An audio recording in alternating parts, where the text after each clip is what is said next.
Ny mofinaina isan'andro atolotry ny mpitandrina rakotina valina maoly.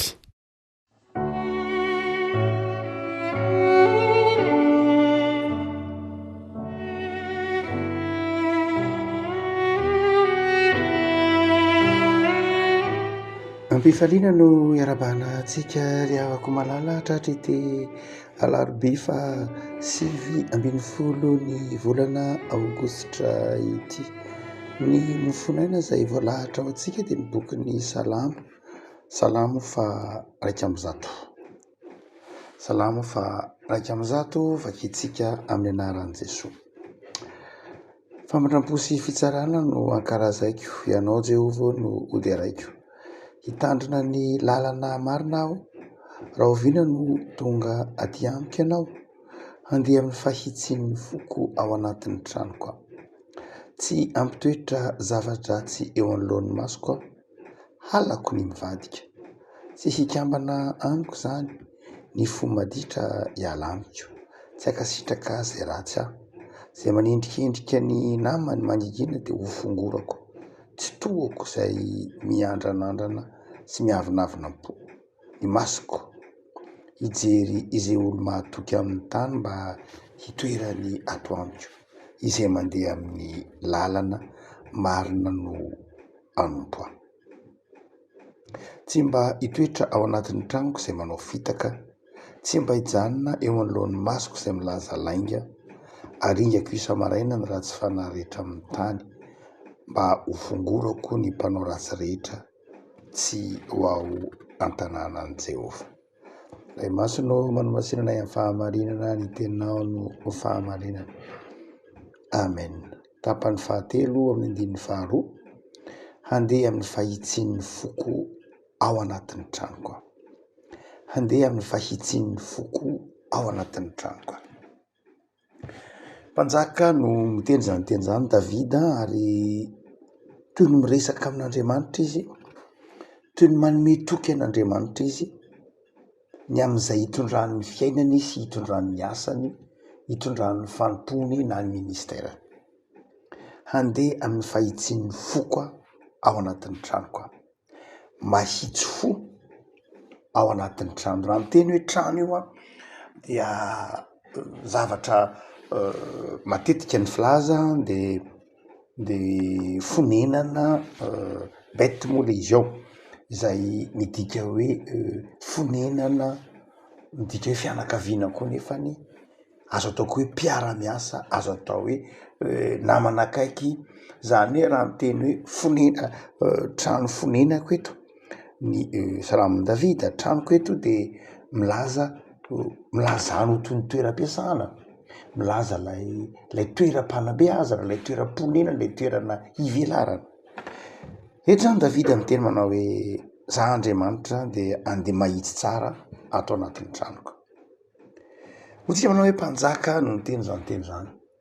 Mpanjaka izay saro-piaro amin'ny fahamasinan'Andriamanitra, saro-piaro amin'ny fahatsaran'Andriamanitra, saro-piaro amin'ilay ataontsika hoe rariny sy mahitsy ao amin'ny fanjakan'Andriamanitra, ny fomba fitondrany raharahан'Andriamanitra.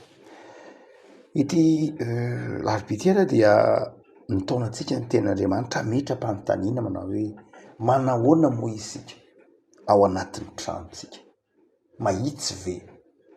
Ilay vambolana hoe mahitsy, Tom amin'ny teny hebreo, dia milaza hoe milaza zavatra tsy madio, tsotra, tsy mba miolikolika, milaza zavatra ataontsika hoe intègre, zavatra madio, tsy mifangaro, milaza fahatanterahana mihitsy ara ny teny hoe Tom. Izany hoe eto izany ilay mpanao salamo Davida mpanjaka dia miteny hoe izaho rehefa ao anatin'ny tranoko dia mahitsy ny foko, madio, miezaka amin'ny fahatsarana rehetra zany. Inona ary ilay trano? Antsika jerena kely. Ka hitakiny ny tompo amintsika hoe mba mandehany ianao mahitsy fo amin'io ataonao hoe trano io. Voalohany indrindra dia ilay trano fonenana, ilay tokantrano io. Io ilay ambara hoe trano ilanantsika mahitsy fo io.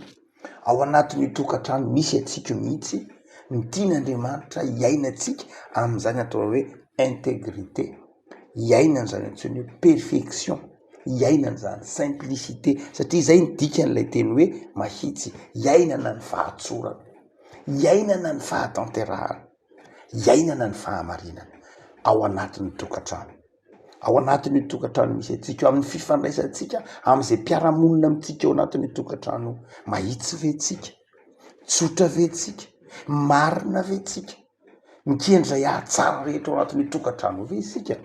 Davida dia miteny amin'Andriamanitra manao hoe za tompo ato anatin'ity tokantranoko ity dia ahitsy aho. Zany hoe alaminao tsara zany ny fifandraisanao amin'ny olona ao anatin'ny tokantranonao, alaminao tsara ny fifandraisanao amin'ny olombelona ao anatin'ny tokantrano dia misy ianao, marina ianao. Ka mety itery manao aiza koa anatin'ny tokantranoko ve dia mbola tsy marina ihany? Be dia be ny tsy marina ao amin'ny tokantrano, indrindra ny mitondra ny mafy tsy marina indrindra ara dia ny ao amin'ny tokantrano.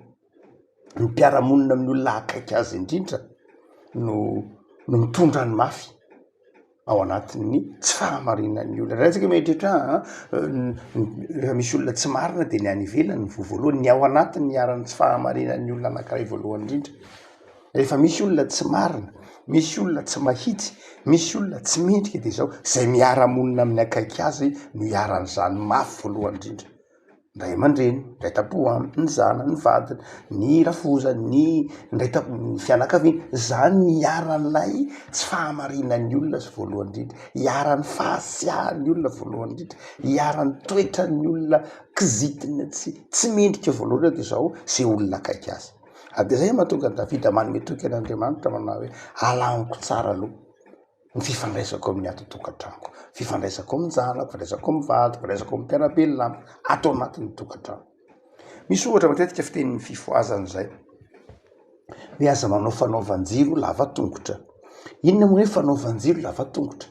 Raha mahita jiro ianao zany ka fanaovan-jiro lava tongotra dia izao mametraka rabozia ianao ka atao avo be ny tongony, dia inona ny zavatra mitranga? Mahazava ny any lavitra izy fa tsy mahazava ny eo am-pototry ilay fanaovan-jiro. Ny fanaovan-jiro lava tongotra dia izao mazava ny lavitra fa tsy mazava ny akaiky, maizina ny akaiky.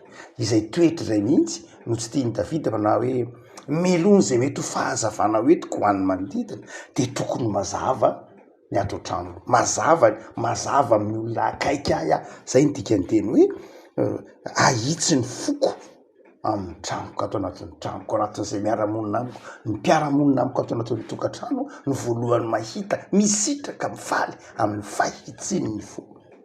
Rehefa miterary tera dia mitaonanao ny tenin'Andriamanitra, mitaonanao Davida mpanjaka, mitaonanao ny tompo mba mahitsy, mba tsotra, mba mendrika amin'ny olona izay miara-monina aminao anatin'ny tokantranonao io.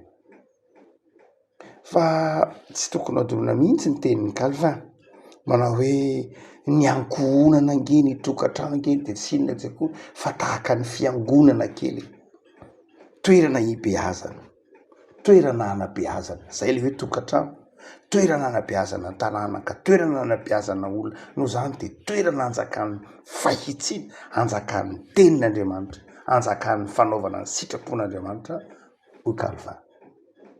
Fa ny faharoa izay raha miteny hoe trano koa nefa i Davida mpanjaka eto dia tsy miteny ihany izy io ilay trano hipetrahan'izy menakavy kely ao, fa raha miteny izy hoe tranony dia izao koa ny toeram-piasany io, ny lapany amin'ny mahampanjaka azy io.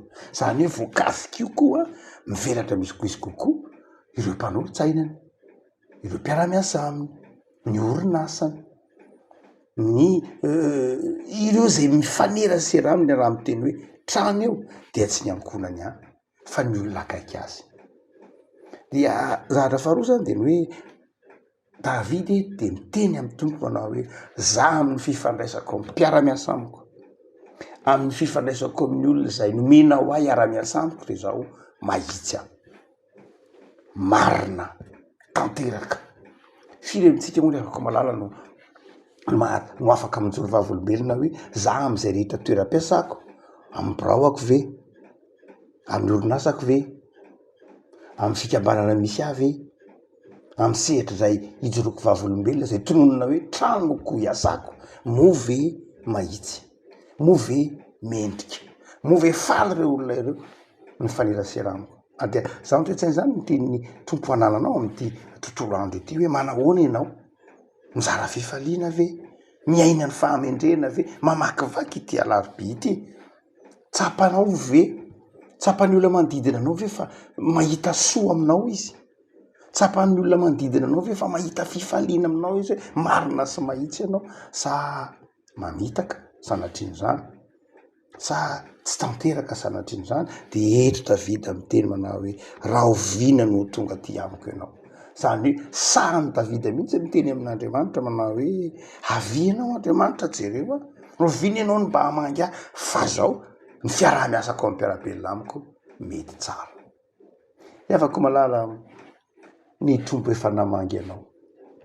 Tahaka ny namangin'ny tompo an'i Zakaiosy, tsy maintsy mitoetra ao an-tranonao ary Zakaiosy, midina faingana mihitsy ianao. Eo amin'ny zavatra izay mahavariana anao io, midina faingana ianao. Fa tsy maintsy mitoetra ao an-tranonao any. Fa raha mitoetra ao an-tranonao sy mamangy anao Jesosy an'io, mahitsy ve ny fonao amin'ny fifandraisana? Sahanao ve miteny tahaka ny Davida manao hoe mahitsy ny foko amin'ny mpiara-miasa amiko ato am-piasana, mahitsy ny foko amin'ny mpiara-miasa amiko amin'ny manodidina, mahitsy ny foko, madio ny foko, marina amin'ireo mpiara-miasa rehetra izay manodidina. Fa ny fahatelo izay mora asehon'i Davida ihany raha miteny hoe trano, mivelatra ilay bebe kokoa izy.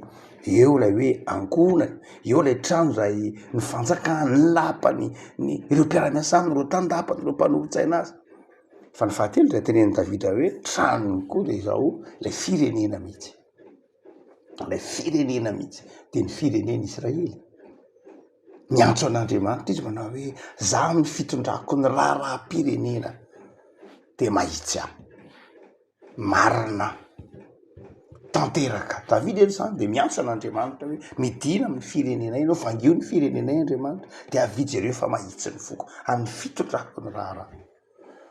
Afako tsy dia matetika loatra itsika no mahita ataontsika hoe ny fiarahamonina samy tenina izany tenin'ny Davida izany, satria fanamby be zany. Ataonao anivon'ny fiarahamonina hoe manahoana ianao ao anivon'ny fiarahamonina izay misy ianao, ilay tanindrazana aminao, ilay mpiray tanindrazana aminao, manahoana ry havako malala, mahitsy ve itsika eo atrian'ny mpiray tanindrazana amintsika? Ny folo taona farany tato anatin'ny taty Afrika dia nizahana mihitsy ny politika ny firenena taty Afrika, ny ankabeazany dia politika niorina tamin'ny antsoina hoe ady amin'ny fahalovana. Reto Madagasikara moa dia be dia be ny rafitra natsanga ny fiarahamonina miady amin'izany fahalovana izany. Inona moa ilay hoe miady amin'ny fahalovana? Ilay hoe miady manaisotra ny tsy fahamarinana, ny kolikoly izay rehetra mety ataon'ny olona. Fa ny tena marina dia tsy dia tena tokony hoe miady amin'ny fahalovana ihany no tokony voambolana be izay itsika, fa fiezahantsika hijoro ao anatin'ilay taoma tenenin'ny Davida io, ao anatin'ilay fahitsiana. Rehefa tsy dia ilay lafin'ny mihiba loatra hoe andao hiady amin'ny fahalovana, efa io ilay fahalovana, tsy ilay fahalovana loatra nge dia hidivana iny efa hidivana raha teo, fa zao ilay fiezahantsika tena hiaina mihitsy amin'ny fahitsiana. Rehefa miaina amin'ny fahitsiana, miaina amin'ny fahatsorana, miaina amin'ny fahatanterahana, miaina amin'ny fahamarinana isika dia tsisy fahalovana koa ingeo e. Zany hoe lay fotsika mihitsy, lay tenenin'ny Davida eto hoe lebab, lay fotsika, lay leb, lay safiditsika, lay isika misafidy, lay isika mieritreritra, zay lay hoe foko eto, iny mihitsy no misafidy ho marina sy mahitsy, ho mendrika sy tanteraka eo anatrehan'ny fiarahamonina. Ny afaka malala eto ary Davida mpanjaka dia mitaonanao manao hoe andao ahitsy, andao marina eo anivon'ny fiarahamonina. Resy tosika ho azy ny fahalovana, resy tosika ho azy ny tsy fahamarinana, ny fitiavan-tena, resy tosika ho azy zany. Rehefa manapa-kevitra isika amin'ny fotsika, andeha amin'ny fahitsiana sy araka amin'Andriamanitra. Mahatonga antsika tsy manderaka ny fahitsiana arak'izay asehon'i Davida eto. Satria Davida moa dia miteny mihitsy manao hoe antsy, tsy tohako mihitsy any miavinavina, tsy mahazo miditra ato anatin'ny tranoko mihitsy. Izay olona manao fitaka dininy fa fito tsy mba hitoetra ao anatin'ny tranoko, izay manao fitaka. mandoto ny tranoko zany ho Davida. Fa ina mahatonga antsika tsy mahavita manapa-kevitra andeha amin'ilay taoma manalay fahitsiny Davida eto. Dia zao tsy takatritsika ny famindram-pon'Andriamanitra, tsy takatritsika ny fahatsaran'Andriamanitra, tsy takatritsika ny zavatra mpanantenain'Andriamanitra. Andininy voalohany manazava amin'izany ny famindram-ponao. Afaka meteza ahitsy, meteza ho marina, meteza ho tsom-piainana, ho tsotra amin'ny namanao, ho tsy miolikolika, ho tsopo amin'ny namanao, dia hitanao ny famindram-pon'Andriamanitra. Fa rehefa hitanao ny famindram-pon'Andriamanitra izay midika fitahian'Andriamanitra, izay midika fanamalinan'Andriamanitra, izay midika fanamasinan'Andriamanitra, izay midika fahasoavan'Andriamanitra, no zany tsy tsapatsika zany fa raha tsapatsika zany dia hitatsika ny lalana izorantsika ka hiteny tahaka ny Daviditsika manao hoe za koa Andriamanitra amin'ity alarobia omena ao aty dia izao andeha amin'ny fahitsiny foko ao anatin'ny tranoko, ao anatin'ny tokantrano misy ahy, amin'ny toeram-piasako, eo anivon'ny firenena, eo amin'ny sehatra rehetra zay anirahanao andehanako indray mijoro vavolombelona. Ivavakitsika. Tompo amin'izao anazy zany amin'ny afatry ny teninao zay nitaonanay ahitsy, nitaonanay ho tsara, nitaonanay ho tsotra, ahitsy fo ao anatin'ny tokantranonay, amin'ny mpiara-miasa aminay, amin'ny mpiara-mivavaka aminay, amin'ny mpiray tanindrazana aminay. Antoko ny fahatsapanay ny famindram-ponao zany. Tompo, hitanao ny fiarahamonina misy anay, mamangy anay ianao mba olona mahitsy fo zahay, tsopo, tsy miolikolika amin'ny namanay, amin'ny mpiarabelona aminay, tsy manana kajy manokana, tsy manana fikasana manokana hanisy ratsy ny namana, fa mikendrika io zay ahasoa ny mpiarabelona aminay mandrakariva.